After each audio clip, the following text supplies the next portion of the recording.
So hello everybody and welcome back to my channel. तो आज है ये special video of the week जो कि बहुत ही डिमांड में थी। एंड यू नो गाइस, मेरे को बहुत सारे लोग इस चीज़ को लेके बोल चुके हैं कि आप प्लीज़ अपना जहाँ से भी आपने नेल एक्सटेंशन कराया है वो व्लॉग प्लीज़ डालो, क्योंकि हमें देखना है कि वेयर इज़ द लोकेशन और कैसा रहा, क्या था and how was your experience. तो अपना एक्सपीरियंस भी शेयर करो। तो इसलिए पहले मैंने सोचा कि मैं सिर्फ एक शॉर्ट वीडियो ही डाल दूँगी, लेकिन काफ़ी लोगों ने बोला कि हमें पूरा देखना है that what is the process for all this. तो इसलिए सबसे पहले मैंने सोचा कि मैं ये लॉन्ग वीडियो ही पोस्ट कर दूँ एंड मैं आपको सारी चीज़ों का डिस्क्रिप्शन में लिंक दे दूँगी एंड लोकेशन भी डिस्क्रिप्शन में टैग कर दूँगी that where is this MK studio और यहाँ पे मुझे कितने तक का ये नेल आर्ट पड़ा और everything I will be going to describe in the description. तो आप प्लीज़ वो चेक कर लेना in the end of the video. और यहाँ मैंने सबसे पहले जब ये पहले वाले कस्टमर्स का काम हो गया था तो मैंने अपने सोचा लेफ़्ट फिंगर्स में सबसे पहले नेल आर्ट कराती हूँ, क्योंकि राइट हैंड से फिर व्लॉग भी शूट करना था और फिर वो डिफ़िकल्ट रहता। फाइनली जब नेल आर्ट होना स्टार्ट हुआ तो मेरे जो ओरिजिनल नेल्स थे उनके ऊपर प्लास्टिक वाले नेल्स लगाए गए एंड जस्ट बिकॉज मेरा नेल का बेस इतना ज़्यादा छोटा था कि वो मैम बोल रहे थे कि आपके में भी शायद जल्दी नेल्स निकल सकते हैं क्योंकि आपका बेस बहुत ज़्यादा कम है। बट मैंने बोला कोई नहीं मैम, आप जैसा भी हो रहा है प्लीज़ कर दो, क्योंकि it is my first time, मैं पहली बार ही करवा रही हूँ ये नेल आर्ट। तो फिर उन्होंने ये करना स्टार्ट करा एंड उन्होंने पहले शेप करा नेल्स को और फिर अपने ग्लू से स्टिक किया। जब वो नेल्स को बफ़ कर रहे थे मेरे तो काफ़ी पेन हो रहा था नेल्स में, क्योंकि ऑब्वियसली बात है मैंने इससे पहले नहीं कराया था कभी एंड वो शेप में लाने के लिए वो बफिंग बहुत ज़्यादा हार्ड करनी पड़ती है। उसके बाद फाइनली जब नेल मेरे स्टिक हो गए मेरे ओरिजिनल नेल्स पे तो कुछ इस तरीके के दिख रहे थे एंड काफ़ी डरावने लग रहे थे हाथ।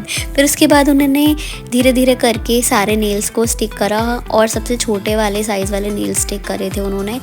और उसके बाद उन्होंने नेल्स को कट करा मेरे और फिर शेप में उन्होंने दिया, यानी कि बफिंग की अच्छे से नेल्स की, जिससे कि वो सारे नेल्स एक साथ शेप में आ जाएं। हाँ, काफ़ी लोगों को लगता है it's not a painful process, but trust me guys, आपको अगर आप पहली बार कराने जाओगे तो डेफिनेटली आपको वो बफिंग में पेन तो फील होगा। इवन मेरे तो ब्लड भी आ गया था मेरे थंब वाले टिप पे, क्योंकि यू नो बहुत हार्ड बफिंग होती है वो और मतलब काफ़ी पेन भी होता है। तो मुझे काफ़ी दर्द हो रहा था बाद में, बट वो फिर ठीक हो गया था। तो फिर फाइनली ये नेल को एक सा शेप करने के बाद, क्योंकि मैंने अपनी डिज़ाइन पहले ही उनको दिखा रखी थी और भेज रखी थी, तो मैंने कहा था कि मुझे आलमंड शेप में ही अपने नेल्स चाहिए, मुझे वो स्क्वायर शेप अच्छी नहीं लगती। एंड ये जो आलमंड शेप होती है ये काफ़ी ओरिजिनल और रियलिस्टिक लगते हैं नेल्स। तो जो मैंने डिज़ाइन दे रखी थी वो बेसिकली पिंकिश कलर में थी and literally guys you won't believe me, जिस तरीके की डिज़ाइन मैंने सोची थी बिल्कुल उस तरीके की ही डिज़ाइन मुझे मिली थी इन द एंड। आप आगे की वीडियो में देख सकते हो, आगे आपको पार्ट में दिख जाएगा कि मैं आपको ना एक ये फ़ोटो भी लगा के दे दूँगी कि ये डिज़ाइन मैंने दी थी एंड बिल्कुल उसी तरीके से उन्होंने मुझे ये रिज़ल्ट भी दिया था and was very good experience of mine. मतलब लिटरली आप इतने रीजनेबल प्राइस में अगर कहीं भी ढूंढोगे ना दिल्ली में तो आपको नहीं मिल पाएगा। तो आई थिंक आपको यहाँ पे ज़रूर एक बार विज़िट करके कराना चाहिए अगर आपको नेल आर्ट का शौक़ है तो, या फिर नेल एक्सटेंशंस आप रेगुलर बेसिस पे कराते हो तो basically nail extensions are of 2 type, gel और एक्रेलिक। तो मैंने एक्रेलिक वाले ही कराए थे, क्योंकि जेल वाले मैंने सोचा फर्स्ट टाइम कराती हूँ तो देखते हैं पहले एक्रेलिक कैसा रहता है एक्सपीरियंस। तो फिर ये यहाँ पे मैम मेरे ये एक्रेलिक जेल लगा रहे थे हैंड्स पे, यानी कि मेरे नेल्स पे, जिससे कि वो सेट हो जाए और वो परमानेंट लगे और वो ओरिजिनल जैसे दिखे। तो उसके बाद फाइनली मैंने उनको ये मशीन में डाला, जिससे कि वो जो ग्लू और जो वो जेल लगाया है एक्रिक वाला वो बिल्कुल ही नॉर्मल हो जाए और बिल्कुल परमानेंटली स्टिक हो जाए नेल्स पे। उसके बाद ये मेरा न्यूड पिंक कलर था जो कि मैंने ही चूज़ करा था कि मैं ये लगवाऊंगी। तो फिर उन्होंने बेस कोड ये पिंक कलर में दिया था, न्यूड पिंक में, जो कि बहुत ही ज़्यादा प्यारा सा लग रहा था। एकदम लग नहीं रहा था कि मैंने नेल्स नकली लगवाएं या स्टिक करवाएं, बहुत ओरिजिनल जैसा लुक दे रहा था। ये सारी चीज़ें बहुत ही स्मूथली होती हैं क्योंकि इनमें जल्दबाजी नहीं हो सकती। ऑब्वियसली बात है, आपका डिज़ाइन ख़राब हो जाएगा।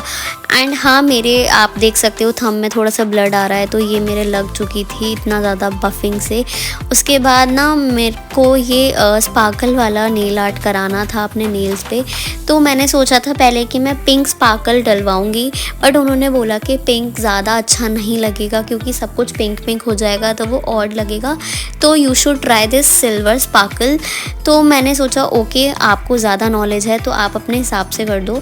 तो उन्होंने मेरे को फिर ये सिल्वर वाला स्पार्कल किया नेल पे, जो कि काफ़ी अट्रैक्टिव सा लग रहा था होने के बाद। अब आगे देखना पार्ट में बहुत ही सुंदर लग रहा था।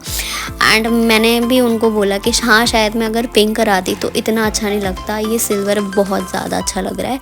तो उन्होंने ये किया मेरे सारे फिंगर्स पे। एंड गाइज़, आप प्लीज़ जब भी जाओ तो टाइम निकाल के जाना, because it's a very lengthy process, बहुत ज़्यादा टाइम लगता है। लाइक अगर आप सोचो कि 1-1.5 घंटे में हो जाएगा तो नहीं, it will take around 2 to 2.5 hour of yours. तो काफ़ी सूखने में and everything, it is a lengthy process. तो उसके बाद मैंने ना ये फ्रेंच कराई थी, ये फ्रेंच डिज़ाइन कराई थी अपने नेल्स पे, जो कि काफ़ी आजकल ट्रेंड में है और जो कि बहुत ज़्यादा सुंदर लग रही थी। मतलब एकदम ओरिजिनल लुक दे रहा था, जो डिज़ाइन मुझे चाहिए था बिल्कुल वैसा ही था ये।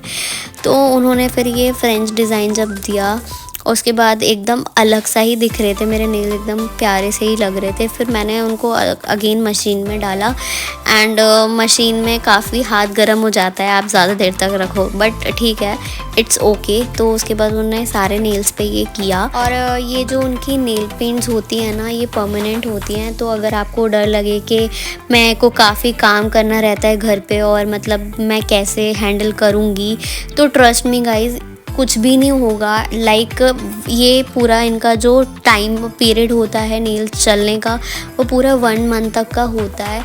1 मंथ बिल्कुल वैसे एज इट इज़ लगे रहते हैं जैसे कि आप करवाना चाहते हो। एंड इवन नेल पेंट भी बिल्कुल एज इट इज़ लगी रहती है, कहीं से भी नहीं हटती और बिल्कुल परमानेंट रहती है इनकी नेल पेंट।